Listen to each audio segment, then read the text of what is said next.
الحمدللہ الذی ہدانا لہذا وما كنا لنہتدی لولا ان ہدانا اللہ اللہم صلی علی محمد وعلی آل محمد کما صلیت علی ابراہیم وعلی آل ابراہیم انک حمید مجید۔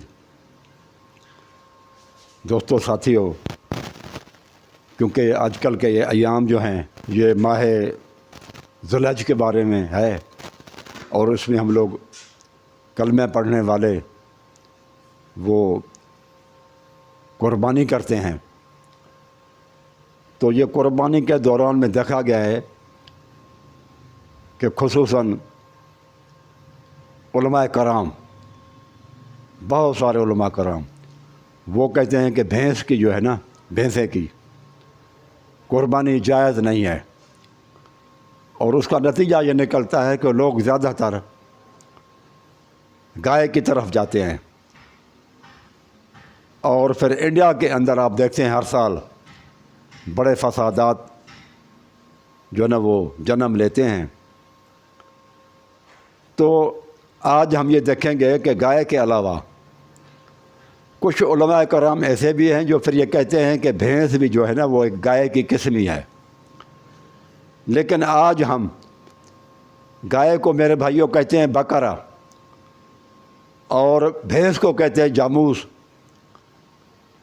آج کی اس ویڈیو کے اندر ہم یہ دیکھنے کی کوشش کریں گے کہ جاموس جو ہے یہ اس کی قربانی کرنا، 7 حصے قربانی کرنا یہ جائز ہے یا ناجائز ہے، اور پھر جب یہ دلیل مل جائے تو میری خصوصاً گزارش ہے انڈیا کے مسلمانوں سے کہ جب حدیث کے اندر روایت آپ کو مل جاتی ہے کہ اللہ کے رسول صلی اللہ علیہ وسلم کے صحابہ سے یہ ثابت ہے کہ جاموس کی قربانی کی جا سکتی ہے، اضحی کی جا سکتی ہے، تو پھر خام خواہ گائے کی قربانی کر کے اور انڈیا کے اندر فسادات کو بھڑکانا پھر یہ صحیح نہیں ہے۔ جب جو چیز حدیث میں مل جائے اور جس میں فتنے کا اور جھگڑے کا اندیشہ کم ہو تو ہندوستان کے مسلمانوں کو پھر میں یہی کہوں گا کہ وہ اس کی طرف جائیں تو بہتر ہے۔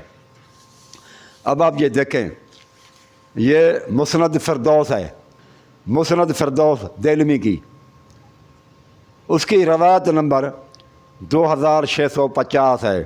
یہ حضرت علی علیہ الصلوۃ والسلام سے روایت ہے کہ الجاموس تجزی عن 7 فی الاضحیہ۔ حضرت علی کہتے ہیں کہ جاموس میں یعنی بھینس کے اندر اضحی کے دوران، قربانی کے دوران تجزی یہ جائز ہے، عن 7 یہ 7 حصے کرنا قربانی کے یہ جائز ہے۔ کون فرماتا ہے؟ علی رضی اللہ تعالی عنہ۔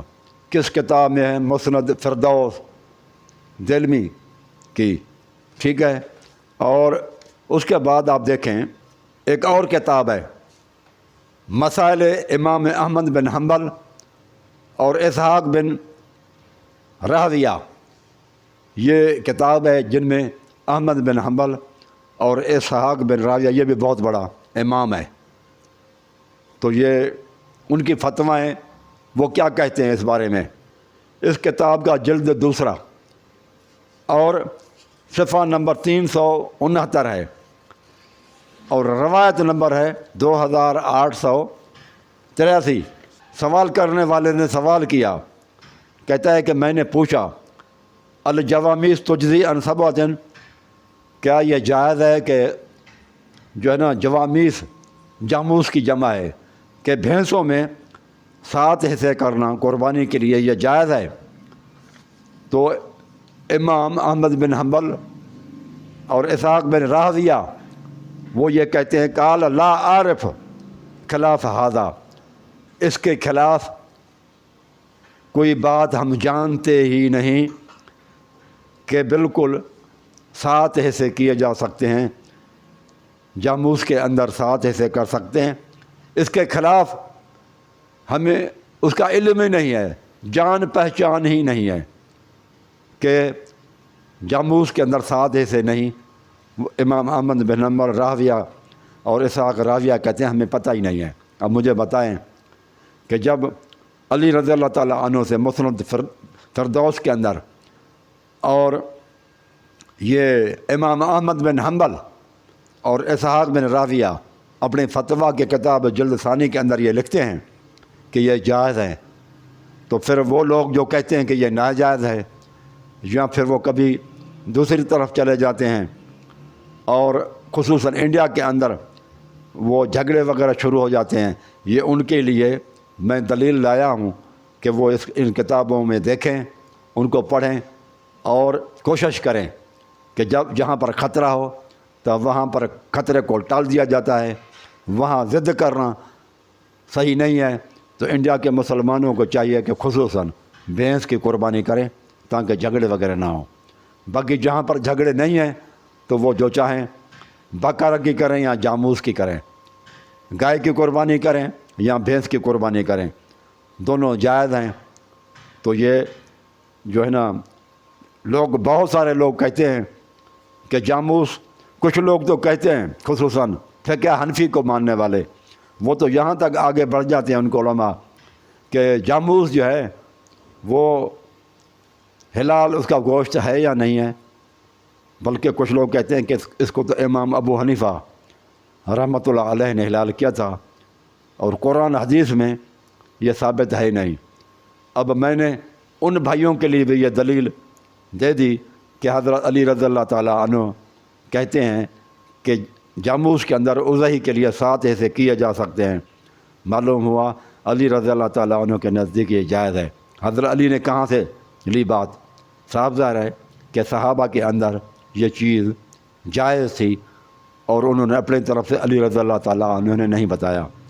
پھر امام جو ہے اسحاق بن راویہ اور احمد بن حنبل وہ جو کہتے ہیں کہ یہ اس کے خلاف، جاموس کے خلاف، کہ یہ 7 حصے میں نہیں ہو سکتے، ایسی کوئی بات ہمارے علم میں ہی نہیں گزری کہ ناجائز ہے.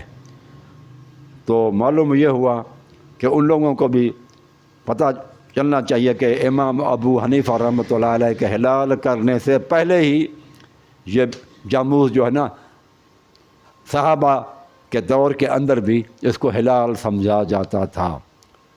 تو یہ کلپ ہے میرے بھائیوں، اس کو عام کریں اور اس کو شیئر کریں میگزیمم، اور اس کو سبسکرائب بھی کریں، میگزیمم لوگوں تک بھیجیں میرے بھائیوں، تاکہ وہ لوگ جو کنفیوژن کا شکار ہیں یا شک میں ہیں کہ بھینس کی قربانی ہو سکتی ہے یا نہیں، تو یہ دلائل ان کی طرف ان تک پہنچ جائے یہ کلپ. جزاک اللہ خیرہ.